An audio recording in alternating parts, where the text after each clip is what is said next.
Shalom, shalom, shalom. First and foremost, before I get started, like always, I want to give all praise, honor, and glory to Yahweh, Ba'ashem Yahushai, Ba'ashem Rakah HaKodash. Double honors to our apostles, our elders, and bishops of Great Millstone who rule well and teach well on sound doctrine. Peace, love, and salutation to Akim out there doing the work with truth and sincerity. I'm the brother Zariah Allah down here at the GMS Virginia camp, back with another lesson through the Spirit and Power of Ba'ashem Yahushai. And pretty much it's going to be a quick lesson in transit, taking a walk in Salaki for the background, next to a gun range, so they're, doing their little thing, but, that's not going to stop the work. Lord willing, you'll be able to bear with me, be able to hear the message, but pretty much what I want to touch on in this lesson is pretty much, moving with wisdom, praying for wisdom, all right, and pretty much praying for, spiritual things, man, because we have to remember that we serve a spiritual power, all right? And with that being said, okay, the Most High Yahweh, all right, being the supreme, top of the top, all right? That's who we serve, all right? So it'll behoove you when you do pray, you know what I'm saying? You praying for things that actually matter, not carnal things. Perfect things of the Spirit that's pretty much going to help you endure these latter days, or that's going to help you on your day-to-day walk, through whatever situation that you may, come across. And I know I pretty much touch on that, in all my lessons. Hey, but look, that's the talent that the Lord gave me to go into, wisdom, knowledge, understanding, exhortation, right? And that's pretty much what it is, man. You want to use your gift to the best of your abilities, all right? But I want to read 1 Kings chapter 3, and I'll just start at the top. It says, and Solomon made an affinity with Pharaoh, king of Egypt, and took Pharaoh's daughter and brought her into the city of David until he had made an end of building his own house and the house of the Lord and the wall of Jerusalem round about. And it says, only the people in high places, because there was no house built unto the name of the Lord unto those days. It says, and Solomon loved the Lord, right? Because the scripture says, if you love me, well, keep my commandments. All right? Why callest thou me Lord if you do not the things that I say? Which I believe is in the book of Luke, the 9th chapter, right?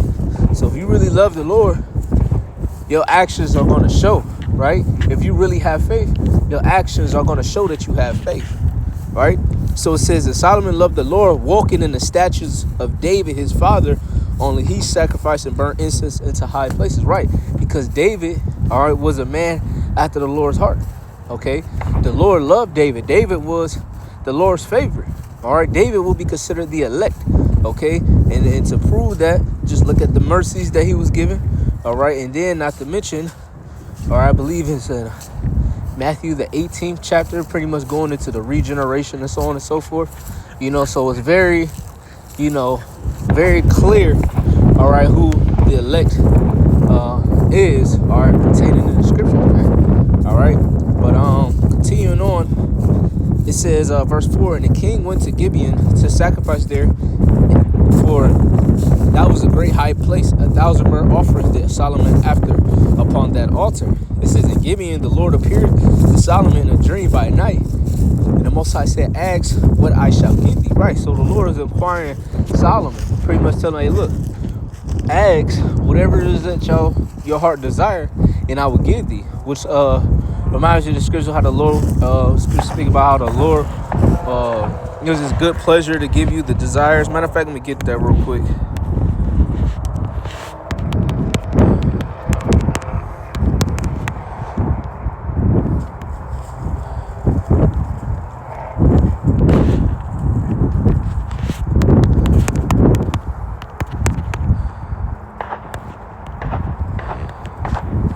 Songs, like bear with me. Yeah, this is Psalms 37 in chapter 4.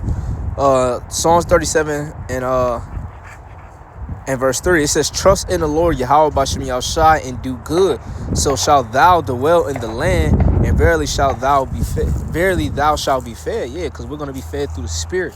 All right, we're going to be fed through the Spirit, and then ultimately we're also going to be, fed, through the pleasures of our heart. All right, the riches, the fame, the glory. We're going to actually have real good food, because the kingdom of heaven is going to be beautiful, man. We're going to be breathing in real oxygen. We're going to really live life. Yahweh Ba'ashem is going to show us what life is truly is and how to live it, right? We're going to have all the knowledge pertaining to the stones, okay, the herbs of the earth, the land, all the different creatures. We're going to have knowledge of everything, man. We're going to be increased, right? So it says, verse 4, delight thyself also in the Lord, and he shall give thee the desires of thy heart. Right? What does it mean to delight? It says, Igog, right? It says to be soft, to be delicate, to be dainty, to be happy about, take exquisite. It says to make merry over, make sport of, right? Let's look at the word exquisite. It says beautiful, discriminate, extremely beautiful, and typically delicate, right? So it says to be effeminate, of luxurious, delicate, so on and so forth, right? So you're supposed to have a joyous spirit when you serving the Lord Yahweh Shem. Okay? The scripture says, be not weary in well doing, all right? Be glad that you have the names of Yahweh Shem Yahshai and that you're given, the breath of life to serve him, man. All right, because we were put on this earth to serve Yahweh Shem Yahshai. And we were put here in captivity, aka known as Babylon the Great, okay, America. We were put here on exile by punishment.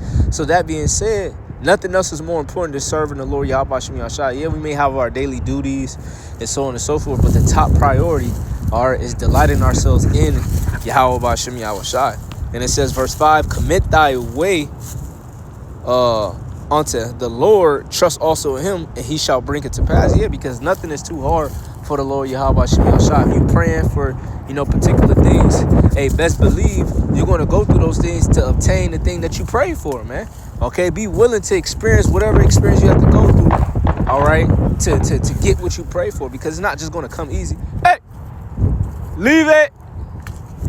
Salakia. But I want to go back to 1 Kings chapter 3, and we'll start at verse 6. It says, and Solomon said, thou hast showed unto thy servant David my father great mercy, according as he's walked before thee in truth and in righteousness and in uprightness of the heart with thee.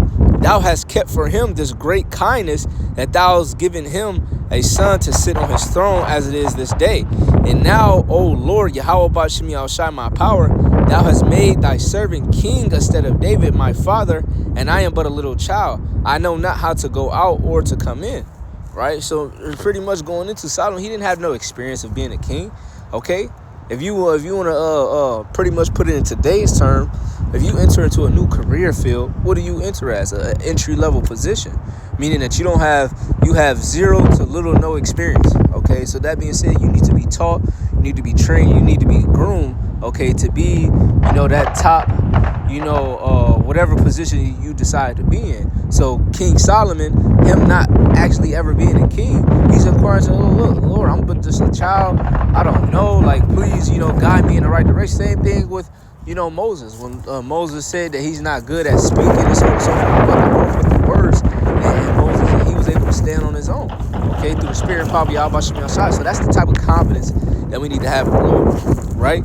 And it says, verse 8, it says, and thy servant is in the midst of thy people, which thou hast chosen, a great people that cannot be numbered nor counted for multitude. It says, give therefore thy servant an understanding heart to judge thy people, that I may discern between good and bad. And who was able to judge this, thy so great a people, right? And it says, in the speech pleased the Lord, that Solomon had asked this thing. Why did it please the Lord Yahweh Shem Yahshai? Because he wasn't like the average, previous kings that only cared about women, wine, and pleasure. Or he actually wanted to be a great king.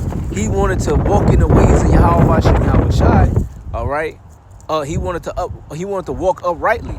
Okay. And by doing that, he prayed to the Lord to give him the spirit, okay, of discernment, judgment, and so on and so forth, to lead the people. Right? And don't we want to be kings and priests? So this is the same type of spirit that we need to be in, man. And this is why we read these particular accounts, because like the scripture says, and I think it's Romans, the 15th chapter, the things written aforetime were written for our learning.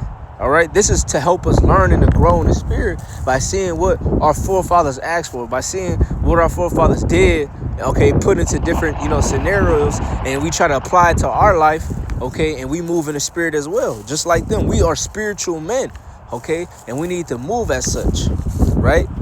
And it says, verse 11, it's the point. And the Most High said unto him, because thou hast asked this thing, and hast not asked for thyself long life, neither hast asked riches for thyself, nor hast asked the life of thy enemies, but hast asked for thyself understanding, discern judgment. Behold, I have done according to thy words. Lo, I have given thee a wise and understanding heart, so that there was none like thee before thee, neither after thee shall there any arise like unto thee. Yeah, so there was no king, like Solomon, man, because of that very thing that he prayed and asked for, man.